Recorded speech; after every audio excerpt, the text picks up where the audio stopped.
You're listening to the Options Insider Radio Network, the home of the Options Podcast. For more quality options programs, visit theoptionsinsider.com or search for Options Insider Radio Network in your podcast provider of choice. Listeners can also access all of our programming through our mobile app available in the iTunes and Google Play stores. Select programs are also available via live stream at mixlr.com/options-insider.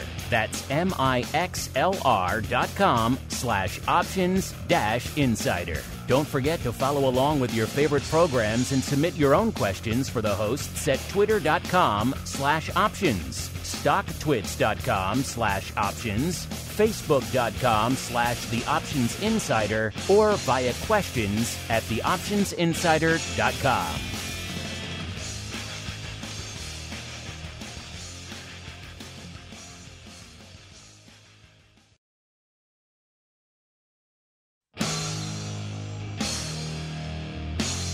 And now, it's time for the show that breaks down the options market from unusual activity alerts to market analysis, strategy overviews, listener questions, and much more. If it involves puts and calls, then our all-star panel will break it down. It's time to hit the Option Block with your host, Mark Longo from the Options Insider Media Group, and co-hosts Uncle Mike TOSAW from St. Charles Wealth Management, along with Mark the Greasy Meatball Sebastian and Andrew the Rock Lobster GIOVINAZZI from OptionPit.com. And now, get ready to hit the Option Block.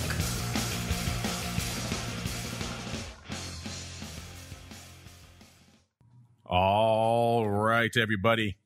That music means we're back. It is noon Central. It is 1 p.m. Eastern. Time for episode 2 of your bi-weekly options extravaganza known as the Option Block, what the cool kids call the old OB. My name is Mark Longo from the OptionsInsider.com, as well as, of course, from the ever-exciting Options Insider Radio Network. A lot of fun stuff out there. You guys, it's so fun to see just how many platforms carry our stuff. So wherever you're getting it, could be the major platforms, your iTunes, your Google Plays, or whatever the hell they call it now, you know, or your Spotifys, or it could be your Podbeans, or it could be your secondary platforms like your Pocket Cast if you pull it in through there. Wherever you get our stuff, make sure you keep rating and reviewing. Really does help the new folks out there discover the content these days. And they are legion, the new folks out there. And they're looking around like, where do I turn in this crazy world of options? So it's up to you folks, the regular listeners, to guide them this way and help them improve their trading. And, you know, maybe even improve their lives, dare I say it. Maybe. We'll see. I can't speak for what the Rock Lobster will say. That may drag them back down, but we try to elevate people here. Of course, keep those questions and comments coming too, because that's how you guys elevate this network. We love to hear from all of you guys and gals out there. Let's see who we're hearing from on the old show today. First, let's go out.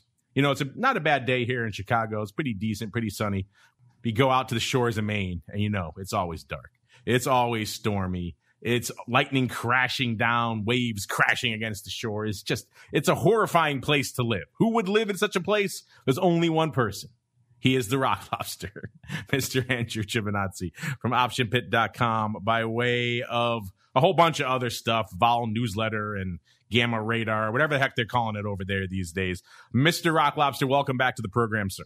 It is, well, I know it wrecks your whole MO, but it is not as stormy and dark today as it is in other days. It is quite sunny and fresh today, I want to let you know. I don't think that's possible. Spring is sprunging. I don't think that's possible on the shores of Maine. Dark and stormy. That's how it goes, right? Dark, I know. Well, there is a little hint of wind, so there you go. You're close to your dark and stormy. People don't know, but that it was a dark and stormy night was first coined by a writer living on the shores of Maine, because it was. And so there you go. That's where that cliche has come from, down through the annals of literature. Now let's go out to a place where it's never dark and stormy, because they have that great weather shield enacted. It is St. Charles, where we are joined once again by the uncleist of Mikes, Mr. Uncle Mike TOSAW from St. Charles Wealth Management. Uncle Mike, welcome back to the program. How goes that Shiba Inu coin, sir? The what? My fishing lures? That's what it sounds like. I don't know. My when I go to vacation in Pakistan, is that my fishing lures are called? I don't know. But no, beautiful day here on the shores of the Fox River. Sunny, around 80 degrees, and Might be doing a little bit of boat riding later today, so we're pretty excited. Uh-oh. Popping wheelies in the old boat as we head right on into the trading block.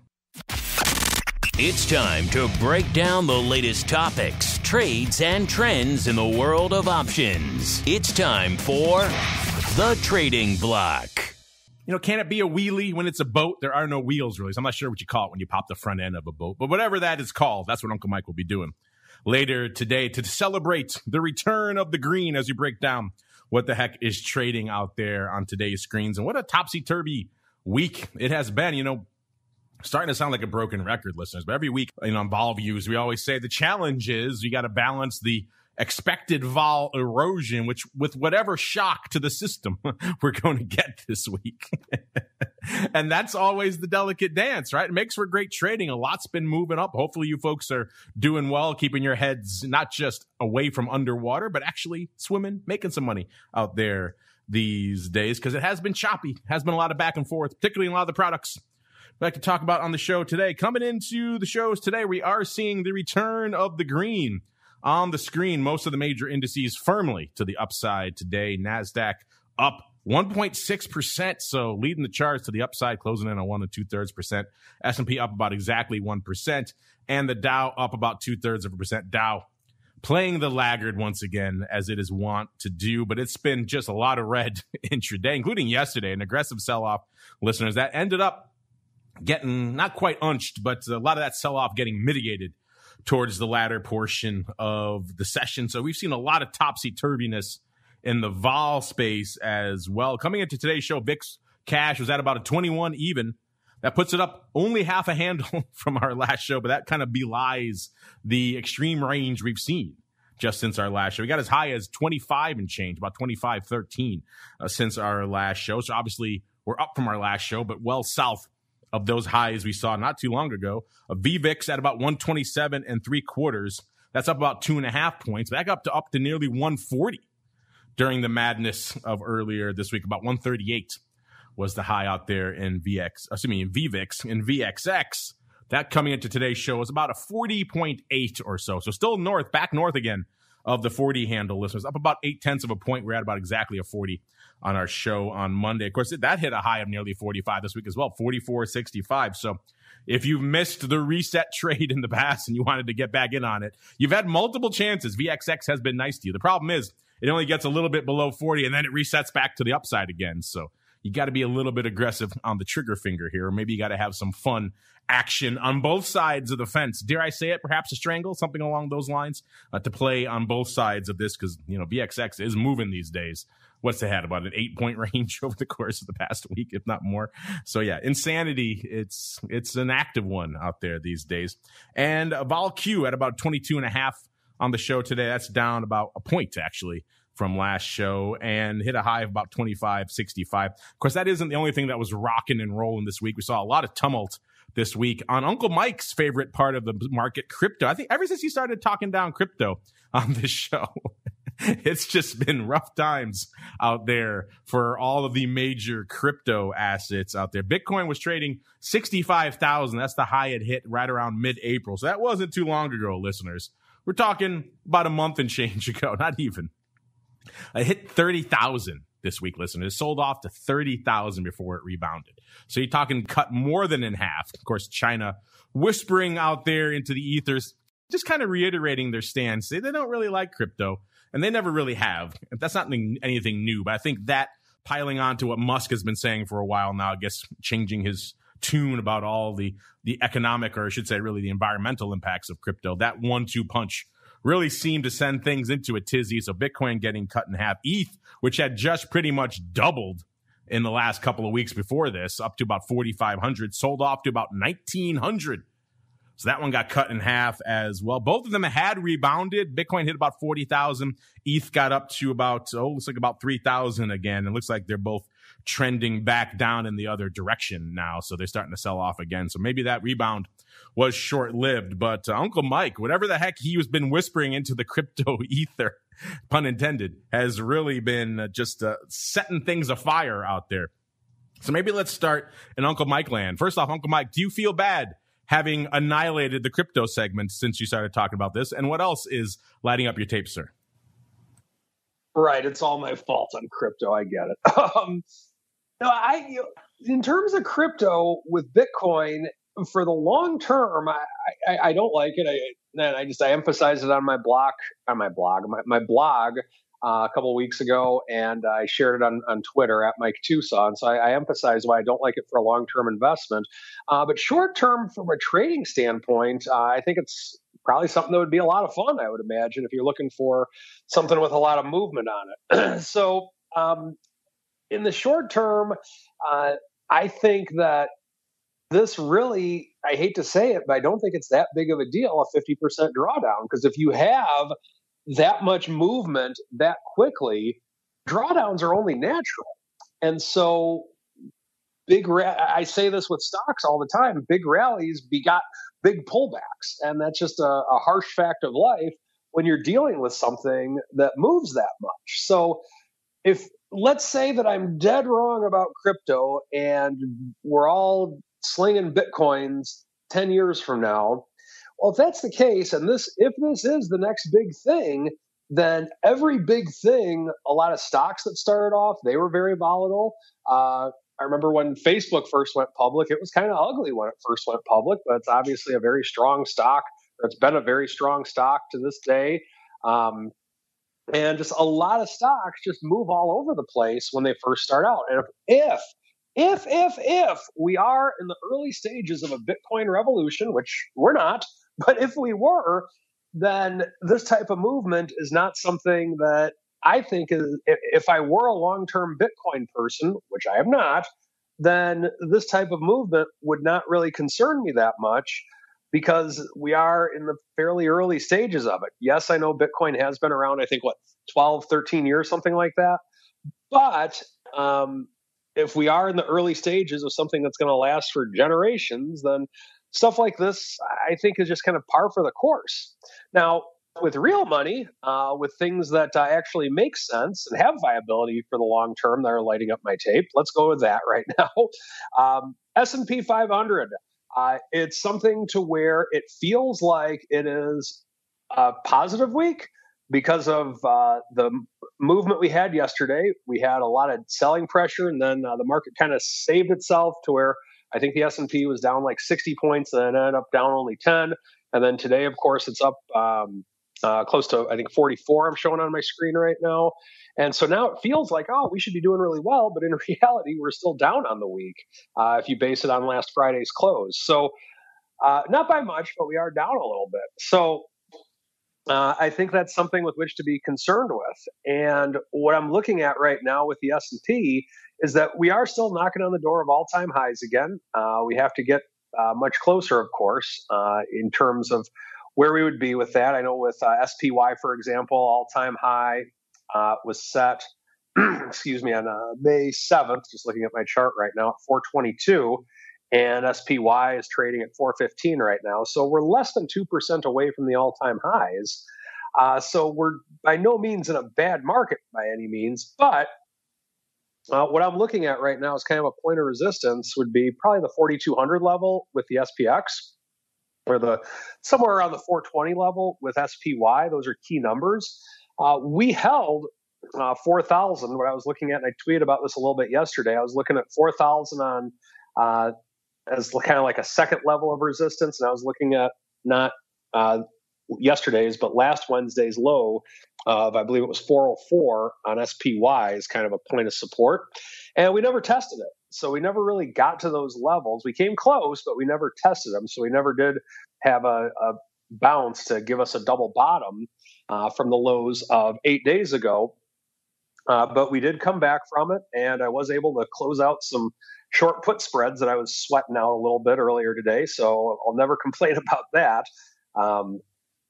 So I think that with where we are, we've had a lot of movement, but we've been at these levels for around a month right now.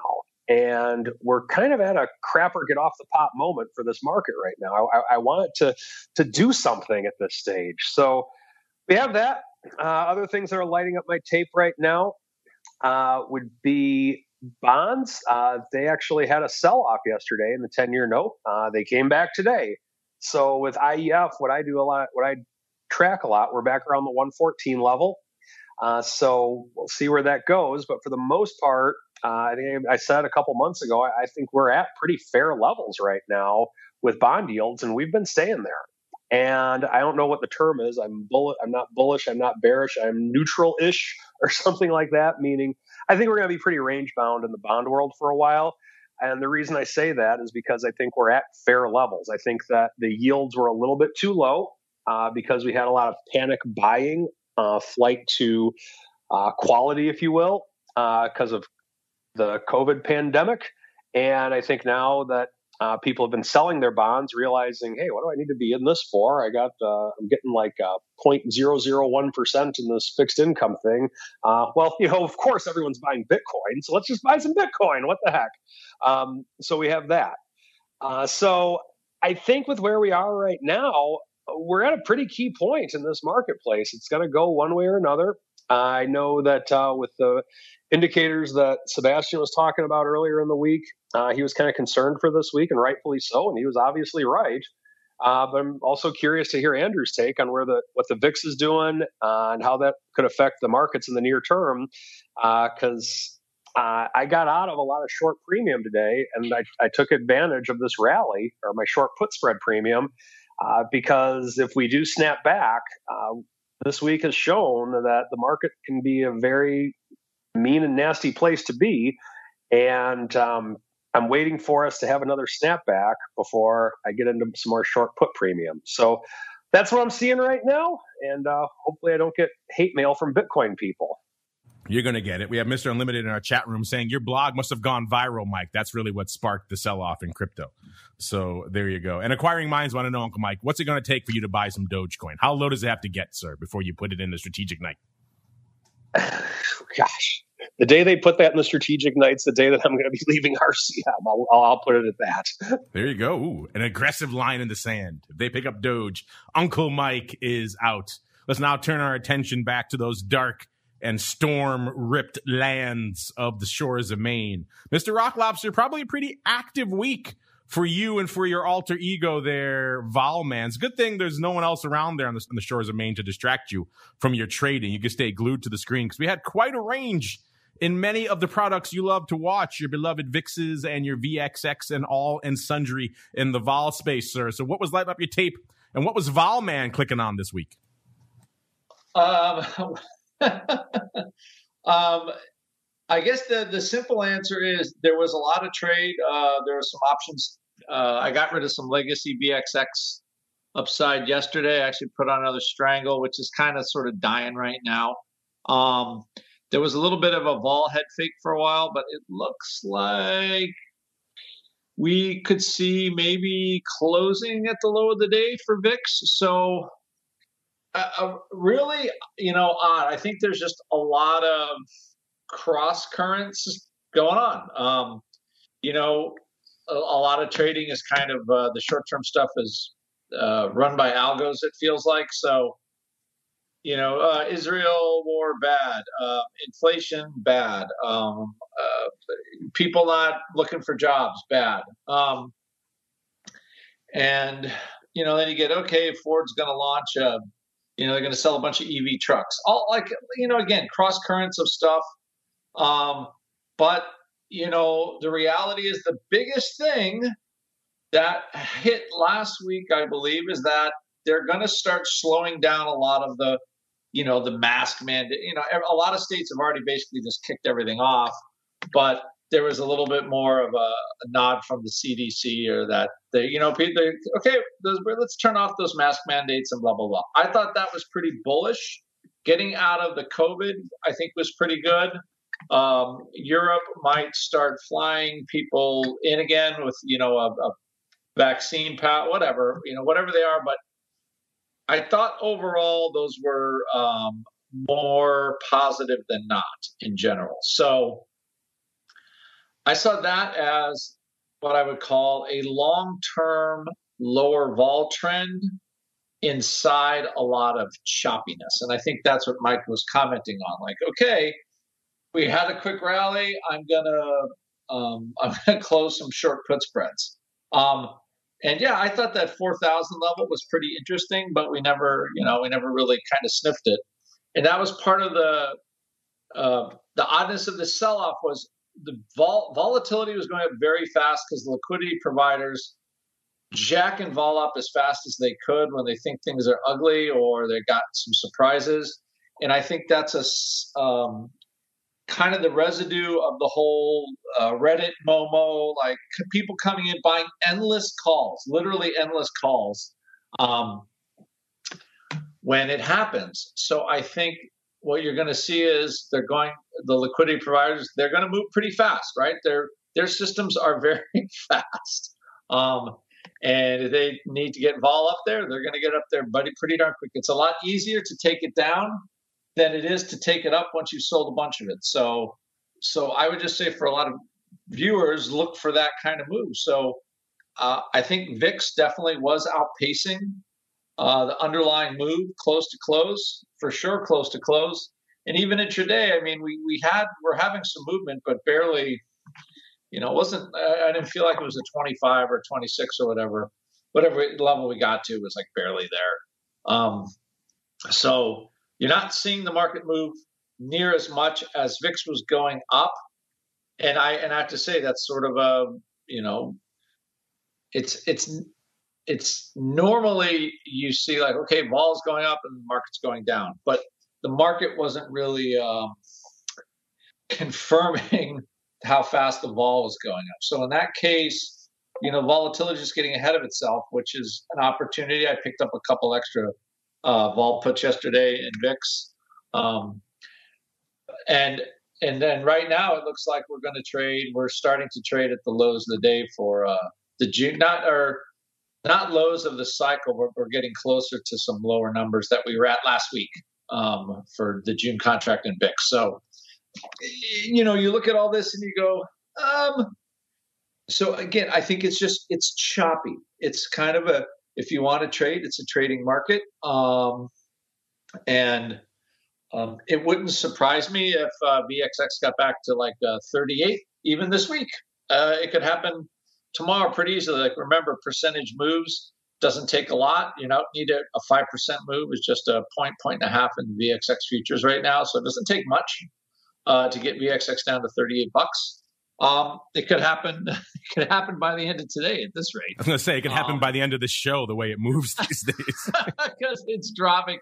So we did test, like it did break 40 or got close to breaking 40, and then kind of popped up on a little head fake. But now it looks like it's kind of melting again. So I think it's still trading. I think the overarching thing, this inflation thing, is as real as everybody wants to make it until the government stops spending money, basically.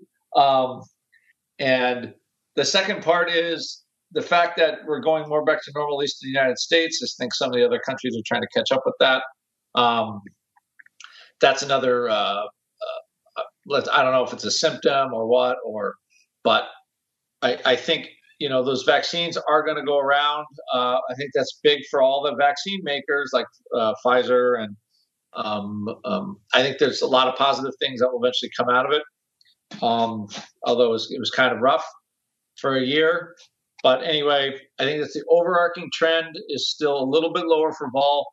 However, where can't we get past, right? That's kind of 16 VIX is the new sticky level on the downside.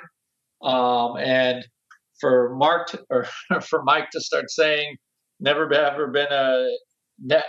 there been a better time to sell SPX. I think we're going to need to see some lower vol and people getting used to things coming down somewhat. So anyway, that's kind of the long. So yes, there was a lot of action in VXX. I got to sell some pretty decent upside this week. I got out almost everything really, and now I'm looking for actually the leg down. So that's what we got. that is what we got. A couple interesting things about what you said. First off, it's funny, I was looking at BXX Strangles this morning too, and it was going away so quickly I couldn't really pull the trigger on any of that. But you're right. It is fascinating to think about the environment we're in now with the liquidity providers, because not that long ago, what was the biggest fear of a lot of these liquidity providers? They jack up the vol too much, right? And then they're sitting on a ton of it, because what's the market going to do? They're going to ram it down their throats because everyone's a premium seller, right? Now, fast forward to post GameStop. And all of a sudden, oh my God, things are happening. Jack the vol up to 1 million. It's just like, it's such a weird, different environment we're in right now. We are right. They are no longer reticent at all to jack this vol up. Clearly, the fear is more about them coming and gobbling it up than it is choking on a ton of it. So they'll take it, all the premium, and mark it back down. So you're right. That is a fascinating thing and a bit of a activity shift from the way things used to be not too long ago out there in the world of all things market makers. Let's go on out now to see what is lighting it up out here from an overall markets perspective. A decent paper on the tape today. Let's start in VIX land. VIX at 274,000 contracts right now. The ADV has ticked up quite a bit. It's threatening 600K, 577,000 right now. So that's quite an uptick from threatening to break 400K in the other direction not too long ago. So there's a little bit of topsy-turviness, this little bit of market makers not being reticent to jack the vol has helped contribute to a little bit more ADV, a little bit more meat on the bone out there in VIX land right now. SPY at about 2.7 million. That's about roughly where it is usually this time on Showtime. So not a ton of paper going on there. ADV 4.4 million out there. The S 750,000. It's like clockwork. It's usually at exactly that level at this time of the show, and it pretty much is again. ADV 1.26 million. So that ADV has ticked up a little bit over the course of the past couple of weeks. It was down to about 1.15 million, I believe, but not a huge change out there. The Q's already closing in on 1 million contracts right now, 976,000. The ADV is 1.3 million. I think they're going to hit that today. It's a pretty fair bet. And the small caps at about 250,000, pretty much exactly right now, at least out there in IWM. The ADV, 557,000. Is it a big small cap party? We'll find out more when we get on into TWIFO a little bit. I got Dan Grams joining me again on that show. That's going to be a fun one. He's always great. He can talk. He's one of these few guys who can talk about every futures product on the planet and do so intelligibly. It's fascinating to just let him run. So we'll have some fun conversations coming up in exactly an hour on TWIFO. So set your clocks for that. In terms of what's lighting it up out there in the single names, listeners, it's actually a pretty decently active day. Cost you 202,000 contracts to break into the top 10. So that's up from the $130s, $140s, $150s we've been seeing of late. That gets you to Palantir. Palantir threatening to fall out of the top 10 today. A paltry 202,000 contracts. That's actually not a lot for Palantir. They usually do much more this time of the day. Number 9, cover your ears, Uncle Mike. It's Cisco. 207,000. They're in the midst of a post-earnings blush out there. Let's see what our old friend Cisco. I tease Uncle Mike. He hasn't traded this thing probably since option block 150, which, by the way, coming up on the big 1,000 spectacular, listeners. That's on Monday. Hard to believe. Hard to say that with a straight face. We got some fun surprises. Got all sorts of fun. Did you like our election night spectacular? Going to do something kind of like that for the old OB on Monday. So stay tuned. Special guest stars aplenty. Going to be live for not just an hour, multiple hours on Monday. So set your clocks if you haven't already. It kicks off noon central on Monday. We'll put it out on the social media. We'll put it out on the emails and everything else. So you folks can follow along live. Yeah, Cisco right now up about a whopping 22 cents or not even 0.5%, trading about 52 2/3 out there. So not a huge underlying day for Cisco. Number 8, we got Virgin Galactic, aka Space. That's got 236,000 contracts on the tape. Number 7, good old Telephone, aka AT&T. Can't get past calling it Telephone. It just seems so idiotic to me. 244,000 contracts for number 7. Number 6, Facebook, 258,000. Number 5, we got the Symbol Twins. First, AMC, 278,000. Then we jump up a whole bunch to its compatriot there, AMD, with 418,000. That's a huge gap. 140,000 contract difference between the Symbol Twins out here. And usually you think it'd be the AMC leading the dance, but no, it's AMD saying, get out of here, meme kid. I'm going to show you how it's done. Number 3, it's Ford. The Lightning, the F-150 Lightning, lighting up the tape to the tune of 437,000. Even though Ford isn't having the biggest day out there, it's up about 30 cents right now, about a little over about 2.33%, trading right around 12.40 or so. So it's higher than it has been. Remember, it was threatening. It was below 11.5 not too long ago. So it has rallied a bit, but still not a huge day given what the news has been out there. Number 2, yes, I said number 2, it's Apple. 722,000 contracts. That means number 1 is the big dog, Tesla, a.k.a. everyone's favorite / least favorite Bitcoin proxy. They bought a ton of it. Musk says he loves it. He's going to take it for cars. Like 2 weeks later, completely changes his tune, says this thing's awful for the environment. You think he would have maybe known that before he bought a ton of it, but c'est la vie. Now the future of his stock is linked to this massive holding in Bitcoin, which he hasn't sold, I don't think. So, yeah, weird stuff afoot. As if Tesla or Bitcoin needed an excuse to be more volatile. The two of them together now. Joined at the hip, good for 805,000 contracts out there. So the one of the few things that Tesla's making money on is back making money again right now. Bitcoin, even though I don't think they're above where I think he bought it around the 45,000 range. I may have to check on that to see. So I do think they are still underwater on that position as of right now. Let's see what's going on from an earnings vol perspective. We got hot off the presses, listeners. Get them in your hot little hands right now here. We got these new earnings move results and earnings season reports from our friends over there in the land of Orats. Big names on the retail front this week. Walmart, Home Depot, and Macy's Tuesday. Target, Lowe's, Cisco's, and TJX on Wednesday. Thursday, Kohl's, BJ's Wholesale, And then Friday, John Deere and Foot Locker. We got reports here let's go to Kohl's first. They were popping off today before the bell. They were at 60 and a quarter going into this report. They were pricing in 8.1%. They're delivering, outperforming to the downside, off 11.5%. A little bit of extra juice in the retail segment. Let's see if we can keep this going. The BJ's is before the bell as well. They were at about 48.5 when they went into their announcement. They were pricing in 6.9%. They delivered 6.3%, but pretty close. That's not bad compared to the 0.1% we've seen in some of these names over the past year. Cover your ears again, Uncle Mike. Cisco, 52 and about a half going into their announcement. They were pricing in 4.4%. They delivered 0.7%. So this is where these vol underperformances are coming pretty aggressively, listeners. Let's look at the season. The season still isn't as terrible as others have been. We're at about 81% right now. So if you bought $1 worth of a basket of earnings vol, you got back 81 cents on your dollar. That's a heck of a lot better than the 55 cents you were getting in some of these really crazy seasons during the height of the pandemic, but still not exactly making money.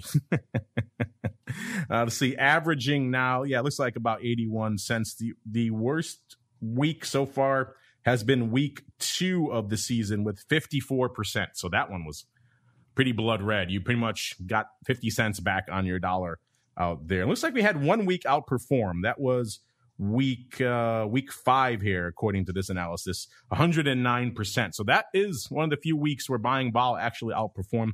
I know they keep analyzing and adjusting these numbers throughout the season, so we may see that number change. But right now, it's at 109%. We do have some names popping off tomorrow as well. Let's go to John Deere. They're before the bell. They're pretty beefy, 358.5. That's what they were as this report. They were pricing in 14 and a quarter. In the past, they moved 15.86. So someone got the memo out in Deere. Less vol is more these days. We've also got, everyone's favorite, Foot Locker, 61.67. They were pricing in 4.33. In the past, they moved 5.67. So clearly got the memo out there as well. Let's jump ahead to next week as well. We got some reports coming up next week. Let's go to Intuit, 421.20. They're pricing in 16.36. In the past, they've moved $12.50. So a lot of extra juice on Intuit. Maybe some of that chip shortage and related issues out there, maybe that's playing into that vol and Intuit. Whatever it is, it's a pretty hefty amount of vol they're pricing in. Let's see. There's more names. You can check them out for yourselves. You got NVIDIA, Dick's Sporting Goods, Best Buy, Dollar General, Uncle Mike's other favorite. A lot of big names popping off this week. You can find those reports for yourselves completely free of charge at theoptionsinsider.com. Click on the Options News and Articles tab, and you're off to the races. Meanwhile, it's time for us to head off to the races into the Odd Block.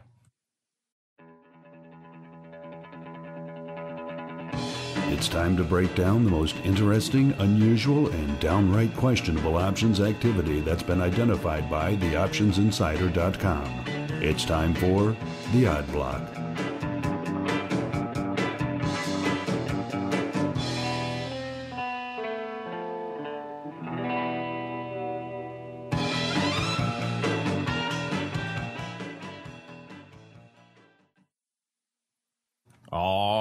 right, everybody, let's do it. Let's unleash our Eye of Sauron upon these wild markets and see what it fixes its gaze upon first. And first, this is probably a newcomer. I don't recall this one. If it's not, we haven't talked about it in quite some time. This is AES Corp, ticker symbol appropriately enough, AES. If it was DQX, I'm out, kicking them out of the odd block. This is a power company out of Virginia. And let's see, this is a name that's trading about 25.5 right now, up about half a buck or about 2 1/3%. So a decent day out there for AES. This is a name that's also had a pretty decent year. Let's go back a little bit farther first and see how low this got in the Great Nadir. On this one actually got its worst sell-off, not in March. This one actually sold off in March, but it kept selling off into May. It hit 11.75 on May 15th, not March 15th. That's kind of interesting.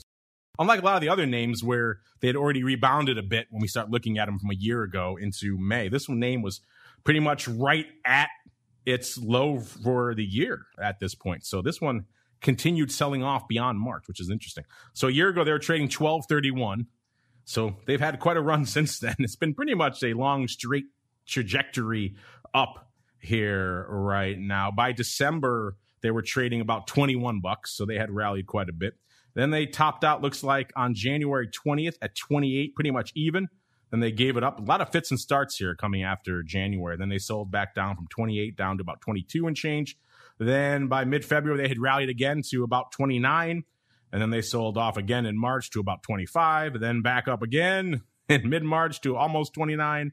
And then back down again to about 25 and change. They did this a number of times. Most recently, in about mid-April, they got up to about 28 and, looks like about 63 or so. And then they started selling off again to about last week, where they bottomed out around, looks like 24.44 before rebounding a little bit to where they are right now, back to 25 doubles, ticking up another nickel out there. So it's been a long and sordid journey, mostly up, with a few fits and starts along the way coming at the start of this year. Let's see what our Eye of Sauron found out here. We found the June 26s, so about half a buck out of the money calls, going up for 60 cents. They were 50 cents at 60, and let's see, that's about a 30 vol, pretty much exactly. There are earnings, but they are beyond this option's lifespan. Their next earnings are August 5th. So this is not an earnings play. Mr. Rock Lobster, this seems to be kind of just some old school odd block paper, someone coming in, scooping up some upside calls, lifting the offer, not really working it, but they're getting 5,000 in a relatively sleepy options volume, at least name. And then looking for this thing to pop a bit back up to this 26 strike by June expiration, paying a decent, but not an obscene vol. It's not a 90 vol. It's a 29.9 vol to be precise. What are your thoughts on these kind of old school upside calls in a deceptively active and volatile power company, sir? Yeah. Well, you look at it and you go, we got some vol, like a little bit of it does move around a little bit. So, and I think a lot of these power companies are, they start saying green this and green that. I don't know if AES is one of them, but you turn your company into a Tesla if you become a green technology power company that starts to get a multiple. So, it does have quite a range. So it does look like old school. Just, hey, we're going to buy some calls and see what's going on.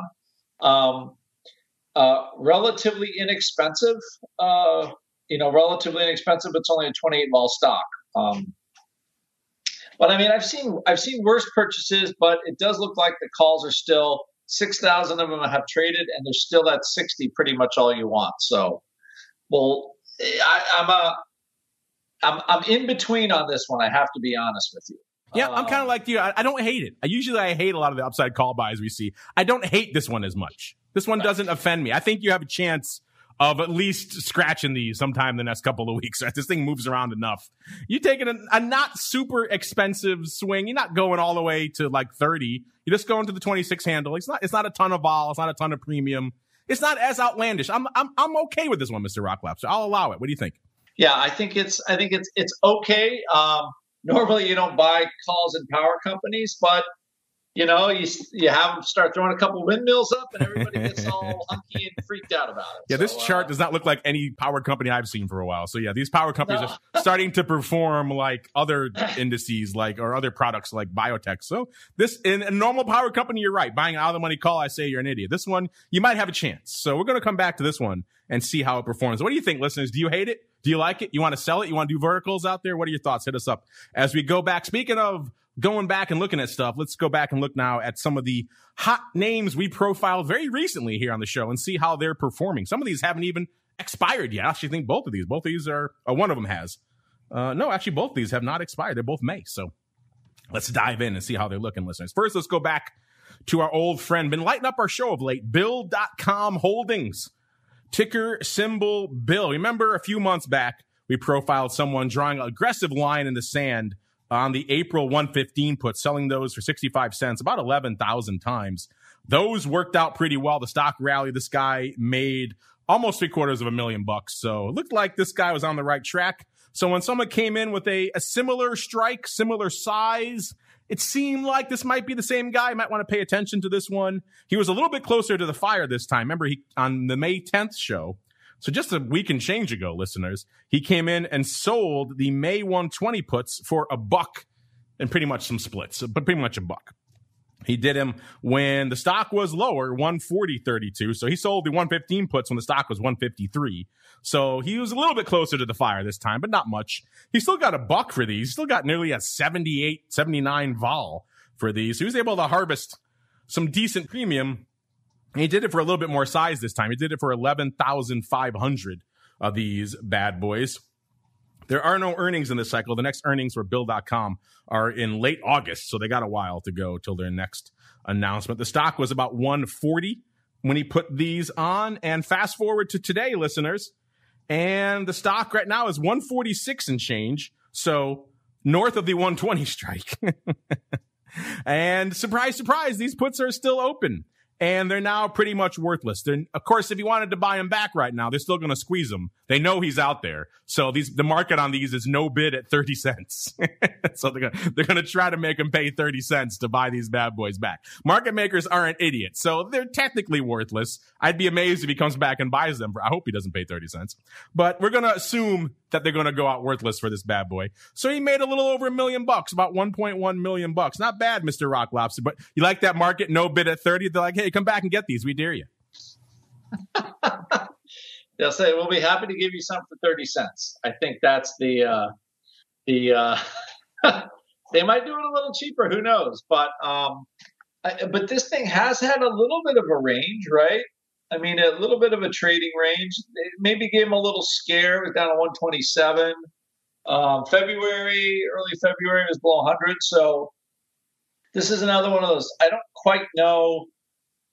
Again, it's a high multiple stock. It supposedly has a lot of cash. It's a weird story. I'm not quite sure what it is because I'm not familiar with it. But either way, it's yet another line in the sand put, closed successfully, or it looks like it's going to close successfully. Yeah, I think the market makers, I think they'll let him buy him back for 20 cents. They'll be nice, right? Why not? They'll still sell him all he wants for 20 cents. But it is funny. Market makers, they're not fools. They remember. Hey, there's one strike with a bunch of these open. Let's see if this guy wants to come back for these bad boys.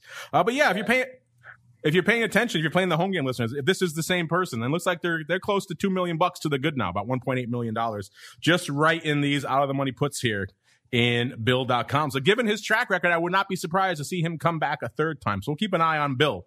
But so far, about $2 million to the good here for our friend, the put seller in Bill. Let's go on out now to everyone's favorite Koopa Troopa and see how this one performed. This goes back to our show on May 3rd. This is actually Koopa software, even though how much cooler would it be to be Koopa Troopa software, listeners? I think maybe Nintendo might have some issues with that. Ticker symbol COUP, C-O-U-P.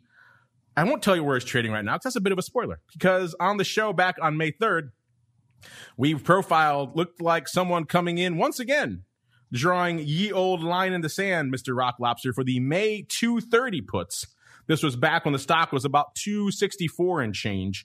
They sold those for $1.21, right a penny off the bid, and they did it for about a 48 vol. So it looks like harvesting a little bit of the old risk premium there, about 13%. out of the money when he put these up.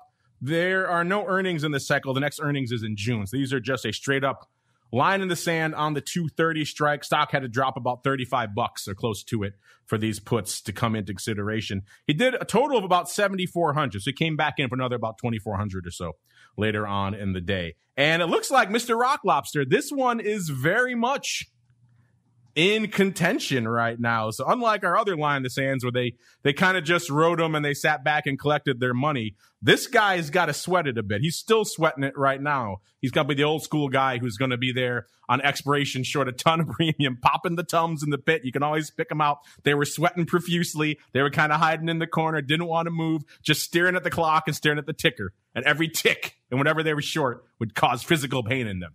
And that's going to be this guy coming up because right now, coming into the show, Koopa Troopa has been annihilated since this announcement, listeners. Obviously, they had a bad earnings announcement because they were trading, like I said, right around 264, almost 265 when he sold these puts. It's trading 233 coming into the show today. And right now, it looks like it's rallied a little bit, 234 3/4. So he could sleep a little bit easier. But the market, Mr. Rock Lobster, on these puts this morning, right before showtime, was $1 at $1.30. So he sold these for $1.21. So he is still very much in the mix, very much sweating it. He's got a day to go. What do you think, Mr. Rock Lobster? And it appears like they're going to make him sweat a little more because they're 75, 110. Yep. So they know he's out there. The market makers aren't fools, listeners. They know what he's doing. They know what he's coming back for. They're going to make him sweat all the way to the end. That is how it appears to me right now, I have to say.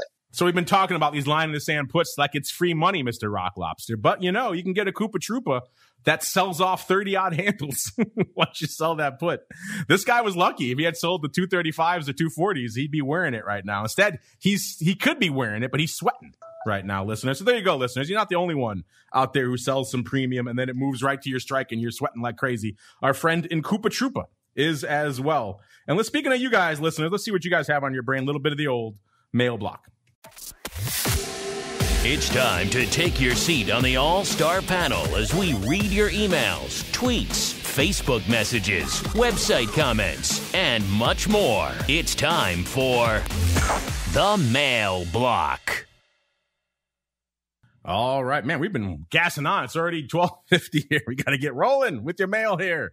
So much show today, listen. So much going on in the markets. Let's kick it off here. We have a fun poll. If you haven't played along, get on over to Add Options, make your voice heard. You got about a day left before it goes away, the Dodo listeners. We asked you at the beginning of the week, we said there's a lot of red on the crypto screen. We said, thanks, Uncle Mike. Is this a momentary blip or a sign of things to come? Since we posted this, there's been a heck of a lot more red. So it's changed quite a bit. But we said if you could buy a 10% out of the money call expiring on December 31st on one crypto underlying right now, which one would it be? Gave you three choices: Bitcoin, ETH, Doge, and then the infamous other.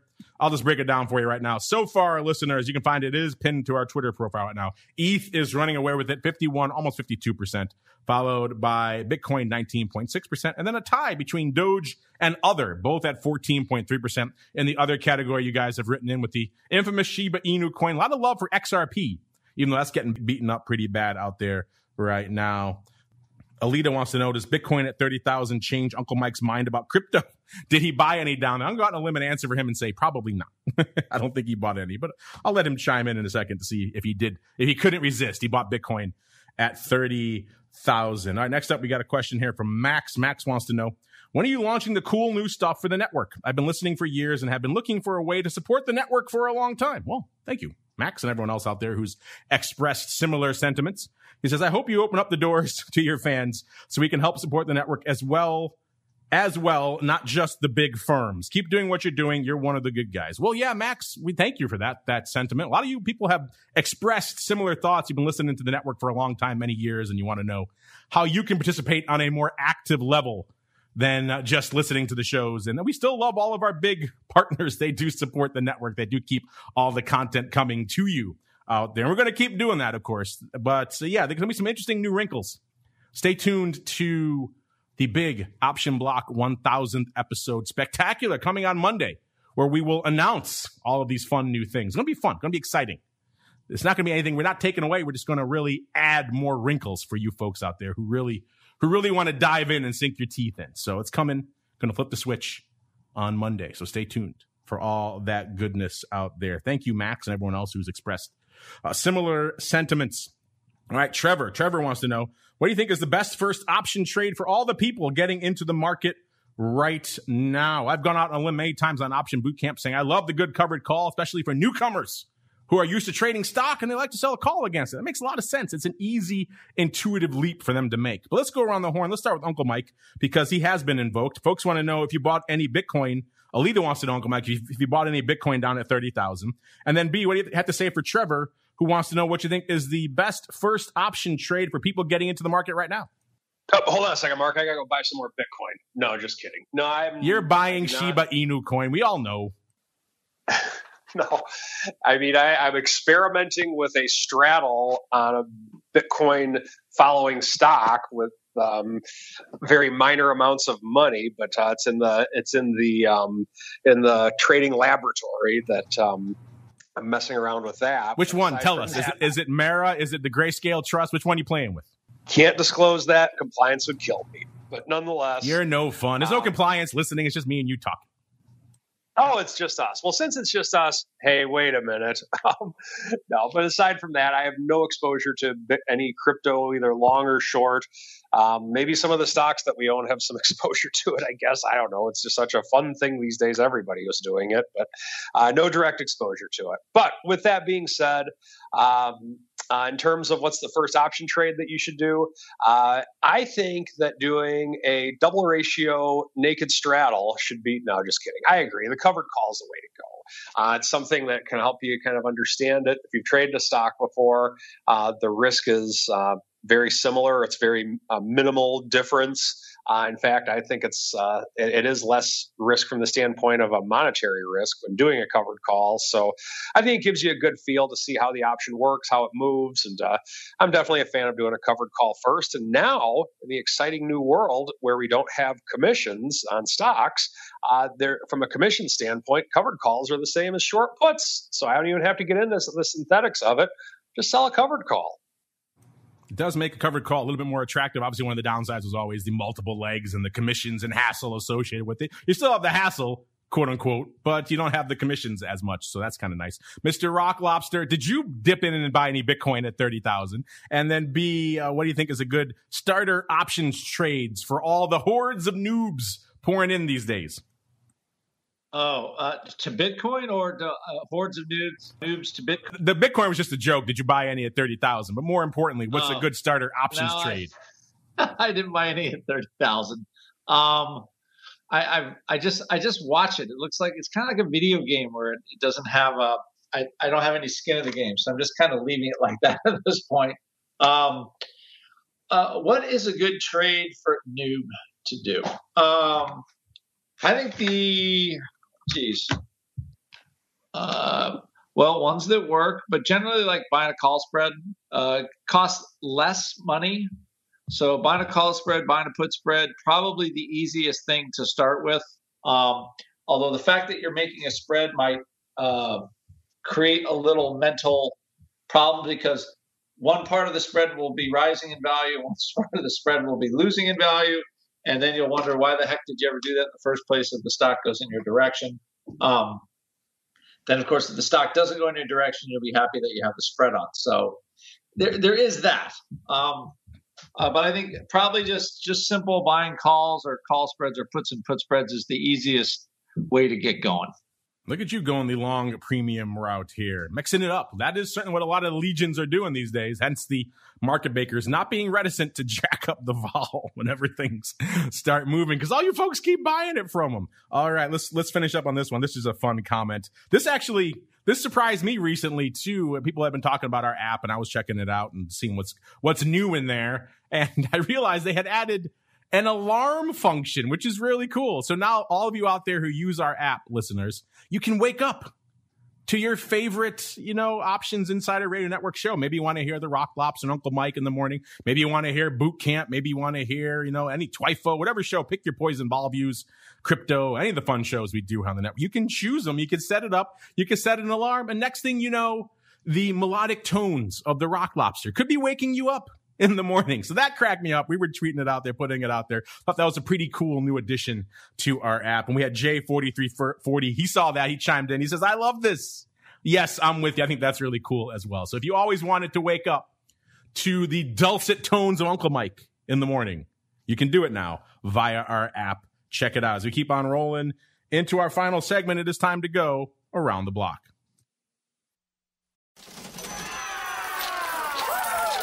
It's time to tell you what we'll be watching on our trading screens until the next episode. It's time for Around the Block.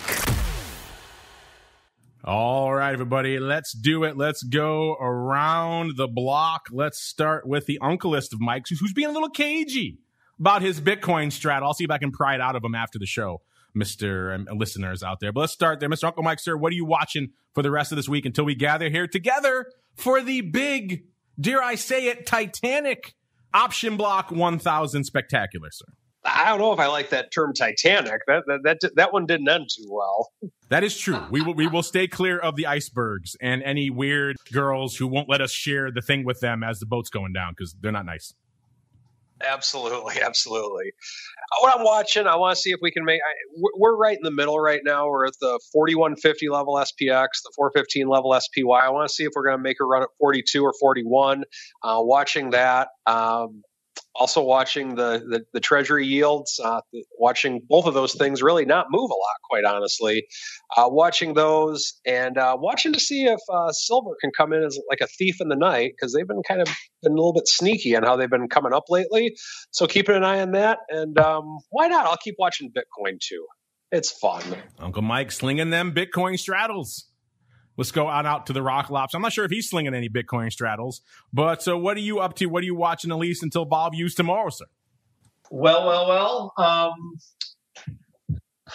looking at these QQQs. I'm looking at a bounce back in the ARC funds. That's another thing that I thought has been had some volatility lately, adding to the market. Also, if there's any horror stories out of Bitcoin because it dropped 50%, if there's any forced liquidation, I thought some leverage in those things might have been causing problems. But, as far as I can tell, like the biggest problem in the market lately is that at least the last couple of days, just Bitcoin going south relative to like I said, that positive headwinds with, less restrictions on COVID and all that stuff. Which drove VIX down to the 16 handle, I believe, last week, the high 16. So that's it. I mean, not much on the earnings front right now, although you did mention some names, but just seeing how, let's see how, if everybody can kind of blow off this inflation news. So I guess watching like bond yields with Mike as well.